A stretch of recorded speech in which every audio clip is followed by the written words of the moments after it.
अबे ओ बुढ़ी, चल निकल यहाँ से। और तू खलबट्टे की शक्ल की, तू भी फुट यहाँ से, आई बड़ी। राखी अपनी सास और ननंद को लात मारकर घर से बाहर निकाल देती है, लेकिन उसने ऐसा क्यों किया? आखिर मामला क्या था जनाब? उसे जानने के लिए हमें जाना होगा टाइम में थोड़ा सा पीछे। राखी एक बहुत ही बदतमीज और मुंहफट लड़की होती है। वो एक अमीर बाप की बिगड़ी औलाद होती है, जिसके कारण उसमें बहुत एटीट्यूड होता है। उसे रितेश कहकर एक आदमी से प्यार हो जाता है, जो एक मिडिल क्लास फैमिली से बिलोंग करता है। राखी के साथ उसकी सास माला और ननंद जूही भी रहते थे। राखी भाभी, आपका ससुराल में पहला दिन है और आप यहाँ पर टांगे फैलाकर बैठी हो। चलो जाकर अपनी पहली रसोई की रस्म पूरी करो और कुछ चटपटा सा बना लो। अबे ओ हड्डियों का ढांचा, एक फूंक मारूंगी तो उधर गिर पड़ेगी। एड़ी चुड़ैल कहीं की, अपनी औकात में रहकर बात कर। मैं क्या तेरी नौकरानी हूँ जो तेरे हुक्म को स्वीकारूंगी? चल तू ही कर ले सारे काम, क्योंकि मैं तो रानी हूँ रानी, और मैं किसी की गुलामगिरी करने वाली नहीं हूँ यहाँ पर, समझी ना? लेकिन भाभी, आप मुझसे इस तरह बदतमीजी से पेश नहीं आ सकती, ओके? और नहीं तो क्या? अरे तूने क्या मेरी बेटी को कोई कल की आई नौकरानी समझ रखा है? तू इस घर की बहू है, इसलिए तू अपनी औकात में रहकर बात कर। ए बुढ़ी, अपनी जुबान पे ना सेलो टेप लगा ले, वरना मैं तेरी खटिया खड़ी कर दूंगी, समझ गई तू? माँ, जूही, आप दोनों मेरी राखी के पीछे क्यों हाथ धोकर पड़े रहते हो? अगर इस घर में रहना है तो ढंग से रहना होगा, वरना अपना बोरिया बिस्तर बांधो और निकल जाओ यहाँ से। लेकिन बेटा, तू इसे डांटने की जगह हमारी ही बैंड बजा रहा है। माँ, मुझे अब और कोई बहस नहीं करनी है। रितेश राखी को डांटने के बजाय अपनी माँ और बहन को ही डांट देता है। राखी का एटीट्यूड दिन ब दिन बढ़ते ही जा रहा था और वो सबको अपने इशारे पर नचाती है। ऐसे ही एक दिन जब माला के पैर में मोच आती है, तभी जूही घर पर नहीं होती है और वो राखी को फोन कॉल करके कहती है, राखी भाभी, माँ के पैर में मोच आई है, आप प्लीज उनके पैर में पट्टी लगा दीजिए ना। मैं एक जगह पर इंटरव्यू देने आई हूँ। अरे तुम लोगों से मैंने कितनी बार कहा है, मैं एक अमीर लड़की हूँ और मैं किसी के पैर पर पट्टी लगाऊं? ऐसा हो ही नहीं सकता। अपने काम खुद ही करो। फोन रखो अब, आई बड़ी। राखी माला के पैर में पट्टी नहीं लगाती है और वो एटीट्यूड दिखाकर चली जाती है। वहीं बेचारी माला दर्द से कराहने लगती है।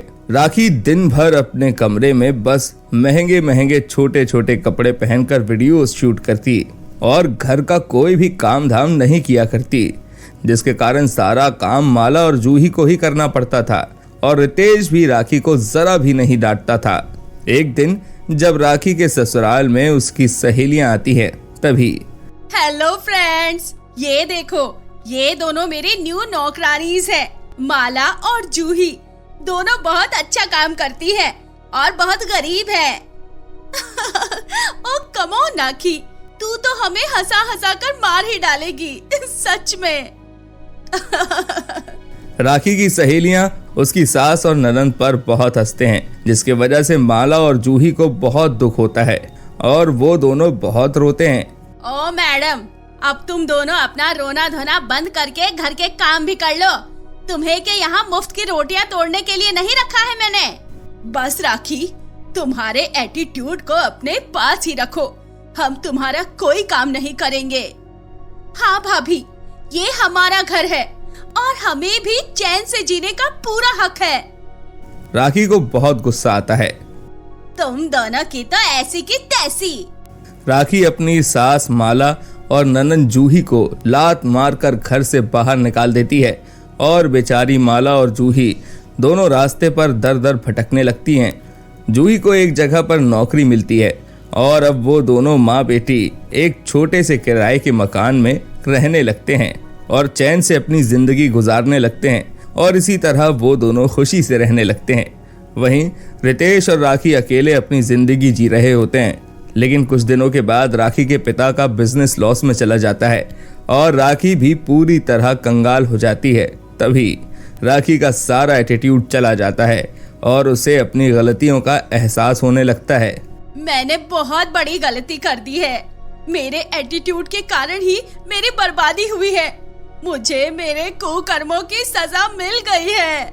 राखी और रितेश को थक हार कर जूही और माला के घर पर ही जाना पड़ता है। मुझे माफ कर दो जूही, मैं बहुत गलत थी जो तुम्हारे और माँ जी को इतना दुख दिया। तुम दोनों के साथ इतनी बुरी तरह बर्ताव किया। अब मुझे माफ कर दो माँ जी। जूही प्लीज मुझे माफ कर दो।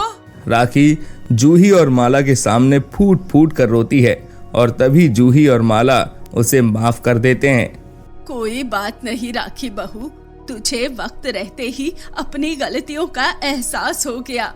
ये सुनकर मुझे बहुत अच्छा लगा। हाँ राखी भाभी, हमने आपको कभी पराया नहीं किया था। वो आप ही थी जिन्होंने एटीट्यूड दिखाया और हमारे साथ बदसलूकी की। मुझे भी माफ कर दीजिए, मैंने भी राखी जैसे ही आप दोनों को बहुत परेशान किया है। माला और जूही दोनों राखी और रितेश को माफ कर देते हैं और सभी एक नई शुरुआत करके खुशी से रहने लगते हैं।